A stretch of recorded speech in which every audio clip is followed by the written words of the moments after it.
সংসদ ভবনের গেট অতিক্রম করে ভিতরে প্রবেশ করে, পরবর্তীতে আইন শৃঙ্খলা বাহিনী তাদেরকে বাইরে বের করে দেওয়ার পরে থেকে তেল শুধু মহান সংসদে এত পরিমাণ তেল এখানে অপচয় হচ্ছে, বাইরের তেল অলরেডি খুঁজে পাওয়া যাচ্ছে না মাননীয় স্পিকার। এদিকে আজ সংসদ অধিবেশন চলাকালীন সংসদ ভবনে আক্রমণ হয়েছে। তারেক রহমানের বক্তব্যে আজকে সংসদ উত্তাল হয়েছিল।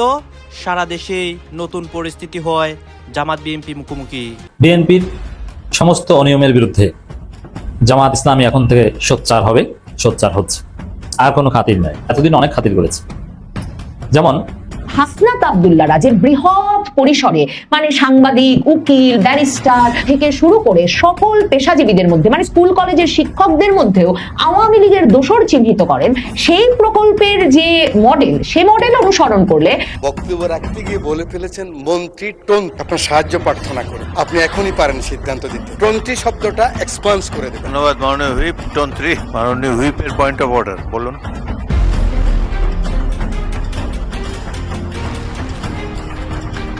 চারিদিকে শুধু পদত্যাগের হিড়িক।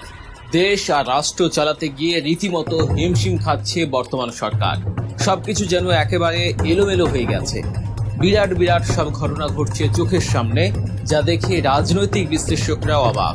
আজকের সংসদ অধিবেশন চলাকালীন সংসদ এলাকায় ভয়াবহ একটি ঘটনা ঘটে।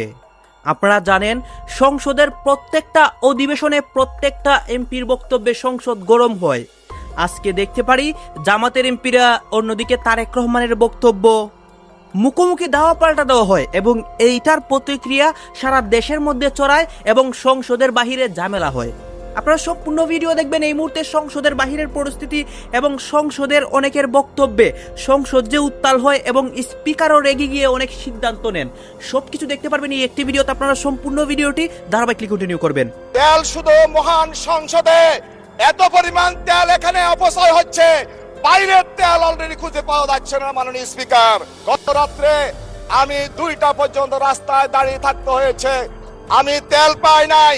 আপনি জানেন, অন্যায়ের বিরুদ্ধে ভূমিকা রাখার কারণে আমাকে 853 দিন জেলে যেতে হয়েছে, 9 বার জেলে যেতে হয়েছে। আপনি অ্যাটর্নি জেনারেল ছিলেন, আপনার দপ্তরের মাধ্যমে আমার অনেক মামলা আমি মুক্তি পেয়েছি। মাননীয় স্পিকার, আমি মনে করি এর মাধ্যমে দ্বিতীয়বার যেন আর এই ধরনের ফেসিবাদের মুখোমুখি না হই। এই কারণে আমাদের গণভোট। মাননীয় স্পিকার, আপনারা জানেন বাংলাদেশে সর্বপ্রথম 30 মে 1977 সালে গণভোট অনুষ্ঠিত হয়েছে এবং 1978 সালে সেই গণভোট আপনার সংবিধানের সন্নিবেশিত হয়েছে। বিএনপি গণভোট শুরু করেছে আর 2026 সালে বিএনপি আজ গণভোট অস্বীকার করছে। মাননীয় স্পিকার, আমাদের মাননীয় স্বরাষ্ট্রমন্ত্রী বলেছেন গণভোট তো বৈধ। বৈধ যদি হয় তাহলে অবশ্যই আপনারা সংবিধান সংস্কার পরিষদের অধিবেশন আহ্বান করেন। এই সংস্কার অধিবেশন 180 দিন মেয়াদ। যদি এর মধ্যে সংবিধান সংস্কার পরিষদ আহ্বান না করেন, মাননীয় স্পিকার, আপনি আইনের অন্যতম বিশেষজ্ঞ ব্যক্তিত্ব এই মহান সংসদে বিলুপ্ত হয়ে যাবে যদি সংবিধান সংস্কার পরিষদ আহ্বান না করা হয়। মাননীয় স্পিকার, জুলাই বিপ্লবীদের দাবি ছিল রাষ্ট্র সংস্কার, রাষ্ট্র মেরামত। পৃথিবীতে অনেক দেশ RICL TMX, যুগের পর যুগ স্থাপনা থাকে মজবুত। ধন্যবাদ মাননীয় সদস্য, একটু থামেন। মাননীয় সদস্য একটু থামেন, আপনাকে 2 মিনিট সময় দেয়া হলো, বৃদ্ধি করা হলো। ধন্যবাদ। আপনাকে ধন্যবাদ। মাননীয় স্পিকার, জুলাই বিপ্লবীদের যে আকাঙ্ক্ষা ছিল বৈষম্যহীন রাষ্ট্র, আমাদের যারা জীবন দিয়েছেন তাদের যে স্লোগান ছিল আমরা রাষ্ট্র মেরামত চাই, যারা শহীদ হয়েছেন এই রাষ্ট্রকে মেরামত করার জন্য তারা রক্ত দিয়েছেন।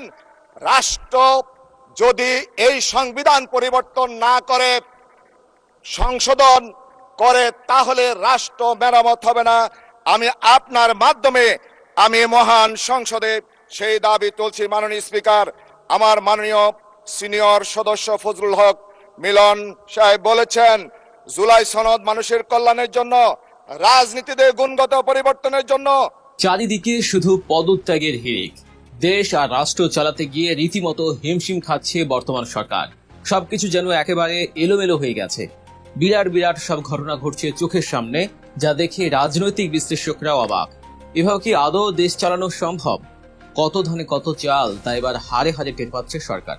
চারপাশের পরিস্থিতি দেখে মনে হচ্ছে একটা লেজে গবরে অবস্থার সৃষ্টি হয়েছে। বিচারপতি রেজাউল হাসানের পদত্যাগ থেকে শুরু করে মানবাধিকার কমিশনের সব সদস্যের একযোগে পদত্যাগ, এগুলো কোনো সাধারণ ঘটনা নয়। এর আগে আপনারা দেখেছেন বিএসইসি বা বাংলাদেশ সিকিউরিটিজ অ্যান্ড এক্সচেঞ্জ কমিশনের সদস্যরা কিভাবে একে একে পদত্যাগ করেছেন। এক পর্যায়ে তো কমিটি ভেঙে দেয়া হলো। এছাড়াও বিভিন্ন জায়গা থেকে রাষ্ট্রদূতদের সরিয়ে দেয়া বা তাদের পদত্যাগের খবর আমরা প্রতিনিয়ত পাচ্ছি। চারিদিকে শুধুই পদত্যাগের এক ভয়াবহ হিড়িক। সবচেয়ে চিন্তার বিষয় হলো এই পদত্যাগগুলোর কারণে আন্তর্জাতিক অঙ্গনে বাংলাদেশের ভাবমূর্তি চরমভাবে ক্ষুণ্ণ হচ্ছে। একটি অত্যন্ত নেতিবাচক বার্তা যাচ্ছে বহির্বিশ্বে। সবকিছু এলোমেলো করে ফেলে এখন লেজে গবরে অবস্থা করে ফেলেছে সরকার। মজার ব্যাপার হলো এই পদত্যাগ যারা করছেন তাদের অনেকেই কিন্তু ডক্টর ইউনূসের নিজস্ব লোক। বিশ্ববিদ্যালয়গুলোর উপাচার্য থেকে শুরু করে বিভিন্ন গুরুত্বপূর্ণ পদে থাকা ইউনূসের লোকদেরও সরিয়ে দেওয়া হচ্ছে। সবচেয়ে বড় প্রশ্ন হলো সরকারের মূল শক্তির জায়গাটা কোথায়? একটু গভীরভাবে বিশ্লেষণ করলেই বোঝা যায় এই সরকারের মূল খুঁটি হলো ডক্টর মোহাম্মদ ইউনূস এবং তার মাধ্যমে মার্কিন যুক্তরাষ্ট্রের তথাকথিত ডিপি স্টেট বা গভীর রাষ্ট্রের সাথে যোগাযোগ। আমেরিকান এই ডিপি স্টেট মূলত ডক্টর ইউনূসের কথাতেই বর্তমান সরকারের দিকে সাহায্যের হাত বাড়িয়ে দিয়েছে বা তাদের সমর্থন দিয়ে যাচ্ছে। এখন ভাবুন তো, ডক্টর ইউনূসের কথায় যদি মার্কিন এই ডিপ স্টেট বাংলাদেশের সরকারের দিক থেকে মুখ ফিরিয়ে নেয় বা সমর্থন প্রত্যাহার করে নেয়, তাহলে কি হবে? কোনো সন্দেহ ছাড়াই বলা যায় সরকার একদম ধপাস করেই পড়ে যাবে। বিশ্ব রাজনীতির দিকে তাকালে দেখবেন মার্কিন এই ডিপ স্টেট নিজেরাই এখন চরম সংকটের মুখে। ইরানে তারা ভয়াবহ পরাজয়ের মুখে পড়ছে বলে অনেক বিশ্লেষক মনে করছেন। আর যদি তারা সেখানে পরাজিত হয়, তবে বিশ্বজুড়ে মার্কিন যুক্তরাষ্ট্রের যে আধিপত্য বা হেজিমনি রয়েছে তা তাসের ঘরের মতো ভেঙে পড়বে। আর নিজেদের এই পতন ঠেকাতে তারা তখন মরিয়া হয়ে উঠবে এবং আশেপাশে যাকে পাবে তাকেই কামড় দেবে। সেই কামড়টা কিন্তু বাংলাদেশের উপরেও বসাতে পারে তারা। এই পরিস্থিতিতে ডক্টর ইউনূস ছাড়া বর্তমান সরকারের পরিস্থিতি সামাল দেওয়ার আর কোনো বিকল্প নেই। কিন্তু সেই ইউনূসের লোকেরাই যখন পদত্যাগ করছেন, তখন পরিস্থিতি কতটা ভয়াবহ তা সহজেই অনুমেয়। ইউরোপ, আমেরিকা সহ সারা বিশ্বের সভ্য সমাজের কাছে একটি বার্তা স্পষ্ট হয়ে গেছে যে বাংলাদেশ থেকে মানবাধিকারের ধারণা পুরোপুরি উঠিয়ে দেওয়া হচ্ছে। মানবাধিকার কমিশনের সব সদস্য যখন একসাথে পদত্যাগ করেন, তখন বিচার বিভাগের স্বাধীনতা নিয়ে প্রশ্ন ওঠাটাই স্বাভাবিক। চারদিকে এই বিশৃঙ্খলার মধ্যে শিরিন শারমিনকে গ্রেফতার এবং পরবর্তীতে তাকে জামিন নিতে বাধ্য করার ঘটনা প্রমাণ করে যে সরকার কতটা বেকায়দায় রয়েছে। এবার আসা যাক ভারতের প্রসঙ্গে। শুধু দেশের ভেতরেই নয়, পররাষ্ট্র নীতির ক্ষেত্রেও চরম ব্যর্থতার পরিচয় দিচ্ছে সরকার। ভারতের হাতে পায়ে ধরে চলার একটা চেষ্টা আমরা দেখতে পাচ্ছি। কারণটা খুব স্পষ্ট, আমাদের অর্থনীতির অবস্থা খুবই খারাপ। আমদানি বাণিজ্যের চাকা প্রায় স্থবির, কারণ কোষাগারে পর্যাপ্ত ডলার বা টাকা নেই। একসময় ভারতের সাথে বাণিজ্যের একটা বড় সুবিধা ছিল, এশিয়ান ক্লিয়ারিং হাউস বা আকুর মাধ্যমে 3 মাস পর পর বিল পরিশোধের সুযোগ ছিল। যেখানে সাথে সাথে টাকা দেওয়ার কথা, সেখানে 3 মাস বাকি খাওয়ার সুযোগ পাওয়াটা কোনো ছোট অর্জন ছিল না। কিন্তু এখন ভারত বাংলাদেশের দিক থেকে মুখ ফিরিয়ে নিয়েছে। ভারত বিকল্প কোনো পথ তৈরি করার সুযোগও দিচ্ছে না, আবার চীনও কোনো সাড়া দিচ্ছে না। বাধ্য হয়ে খলিলুর রহমানকে ভারতে পাঠানো হয়েছিল সম্পর্ক উন্নয়নের আশায়, কিন্তু ফল হলো উল্টো। ভারত তাকে কোনো পাত্তাই দেয়নি। খলিলুর রহমান ভারতে গিয়ে এক কথা বলছেন আর ভারত বলছে আরেক কথা। খলিলুর রহমানের এই সফর তখনই সফল হতো যদি নরেন্দ্র মোদীর বাংলাদেশ সফরের কোনো তারিখ ঠিক হতো, অথবা তারেক রহমানের ভারত সফরের কোনো সূচি চূড়ান্ত হতো। অন্ততপক্ষে আমদানি রফতানি বা বাণিজ্যের বিষয়ে যদি কোনো ইতিবাচক চুক্তি হতো, তাহলে বলা যেত সফরটি কাজে এসেছে। কিন্তু এর কিছুই হয়নি। ভারত কেন বাংলাদেশের সরকারের উপর এত ক্ষুব্ধ? কারণ কূটনীতিতে একটা কথা আছে, বন্ধুর শত্রু মানে নিজের শত্রু। শেখ হাসিনা ভারতের দীর্ঘদিনের পরীক্ষিত বন্ধু। সেই শেখ হাসিনাকে যখন ক্ষমতাচ্যুত করে দেশের বাইরে পাঠানো হলো এবং ভারত তাকে আশ্রয় দিল, তখন ভারতের কাছে শেখ হাসিনাকে ফেরত চাওয়াটা ভারত ভালোভাবে নেয়নি। এর উপর আবার শিরিন শারমিনকে গ্রেফতারের ঘটনা ভারতকে আরো বেশি অসন্তুষ্ট করেছে। পরিস্থিতি শান্ত করতে শেষ পর্যন্ত শিরিন শারমিনকে জামিন দিতে বাধ্য হয়েছে সরকার। নাহলে বর্তমান প্রেক্ষাপটে আওয়ামী লীগের কোনো শীর্ষ নেতাকে এত সহজে জামিন দেওয়ার কথা নয়। সরকারের এই বেপরোয়া আচরণের আরেকটি উদাহরণ হলো 111-এর কুশীলবদের ধরা। মজার বিষয় হলো এই 111-এর কুশীলবরা কিন্তু সরাসরি দিল্লির সেবা দাস হিসেবে পরিচিত। যদি 111 এবং বিডিআর হত্যাকাণ্ডের সঠিক তদন্ত হয় তাহলে চোখ বন্ধ করে সেখানে ভারতের সম্পৃক্ততা বেরিয়ে আসবে। কিন্তু যে সরকার ভারতের উপরে এতটা নির্ভরশীল বা যে মার্কিন ডিপ স্টেটের উপর ভর করে ক্ষমতায় এসেছে তাদের পক্ষে কি এই তদন্ত শেষ করা সম্ভব? পুরোটাই একটা গোলক ধাঁধা। মানবাধিকার নিয়ে যে এই আন্তর্জাতিক কেলেঙ্কারি, এর পরিণতি সরকারের জন্য শুভ হবে না। এভাবে রাষ্ট্র চালানো যায় না, সবকিছু ধ্বংসের দ্বার প্রান্তে। আমরা আগে নদী ভাঙনের মানুষগুলোকে বাঁচানোর চেষ্টা করি, তারপরে আমরা ওই কেবল কারটা স্থাপন করি। কুয়াকাটাকে আন্তর্জাতিক মানের একটি পর্যটন কেন্দ্র করার জন্য সংশ্লিষ্ট 7টি উপজেলাকে নিয়ে একটা বড় পরিকল্পনা, কম্প্রিহেনসিভ প্ল্যান করার পরিকল্পনা মাননীয় প্রধানমন্ত্রী বলেছেন। এই জন্য মাননীয় প্রধানমন্ত্রীকে ধন্যবাদ। আমি একটু যোগ করতে চাচ্ছি, 1991-96 সালে মাননীয় প্রধানমন্ত্রীর আম্মা বেগম দেশনেত্রী বেগম খালেদা জিয়া মরহুম, আমি তখন এমপি ছিলাম, আমার এলাকায় গিয়েছিলেন শ্যামনগরে। ওই সময় শ্যামনগর একটা পর্যটন এলাকা, কোস্টাল বেল্ট এলাকা, নদী সন্নিহিত সুন্দরবন এলাকা। মাননীয় স্পিকার, কুয়াকাটা সহ চট্টগ্রামে বা অন্যান্য জায়গায় সূর্য ডোবা দেখা যায়, কিন্তু আমার এখানে সূর্য ডোবাও দেখা যায়, সুন্দরবন দেখা যায়, বাঘ দেখা যায়, হরিণ দেখা যায়, এবং আরও আনুষঙ্গিক যারা দৃষ্টি আকর্ষণীয় অনেক কিছু প্রাকৃতিক সৌন্দর্য সেখানে আছে। আমি মরহুম ম্যাডাম প্রধানমন্ত্রী মহোদয়ের কাছে, বেগম খালেদা জিয়ার কাছে আমি গিয়েছিলাম 2 বার। আমি ওনাকে বলেছি ব্যক্তিগতভাবে, উনি আমাকে 2টা প্রকল্প দিয়েছেন, কার্যকরী হয়েছে, 2টা ব্রিজ এবং একটা রোড সাইজের রাস্তা। আমি একটা পর্যটন কেন্দ্র করার জন্য রোপওয়ে, যেটা বিদেশে আছে সুন্দর বিষয়, উনি এগ্রি করেছিলেন, অনুমোদন দিয়েছিলেন, অ্যাসেসমেন্ট শুরু হয়েছিল, কিন্তু পরবর্তী কার্যকরী হয়নি। আমি মাননীয় প্রধানমন্ত্রী মহোদয়ের কাছে আমি জানতে চাচ্ছি, আমার শ্যামনগরে বানভাসীর ভিতর দিয়েও পর্যটনকে শক্তিশালী করার জন্যে, দেশের আয়ের জন্যে, জনগণের দৃষ্টি আকর্ষণের জন্যে একটা পর্যটন কেন্দ্র এবং রোপওয়ে তিনি আমরা ওখানে করবেন কিনা, আমি বিনয়ের সঙ্গে জানতে চাচ্ছি। মাননীয় প্রধানমন্ত্রী। মাননীয় স্পিকার, মাননীয় সংসদ সদস্য, আপনার প্রশ্নের জন্য ধন্যবাদ। মাননীয় স্পিকার, আপনাকে ধন্যবাদ আমাকে এই প্রশ্নের উত্তরটি দেওয়ার সুযোগ করে দেওয়ার জন্য। মাননীয় সংসদ সদস্য, আমি তো আমার প্রধান প্রশ্নের, মেইন প্রশ্নের মধ্যে একটি উত্তর আপনাদের সামনে উপস্থাপন করেছি যে আমাদের ওখানে কি পরিকল্পনা আছে।